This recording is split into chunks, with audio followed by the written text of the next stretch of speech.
What's up guys, in this short tutorial I will show you how to speed up your Chrome browser. First of all, open up Chrome and navigate to your settings.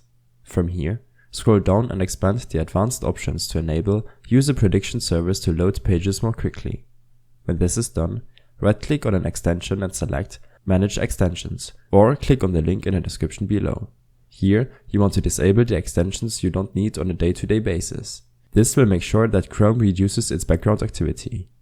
Next, search for %temp%.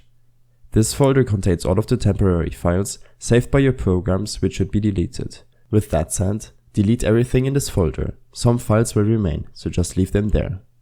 Lastly, make sure that your operating system is up to date by searching for update and then search for updates, and that you limit yourself on only a few tabs at a time to reduce the RAM usage on your system. Also, Chrome should be up to date. You can verify this by going to the Help option and then About Chrome. I hope this helped you out. Leave a comment if you have any questions and see you in the next one.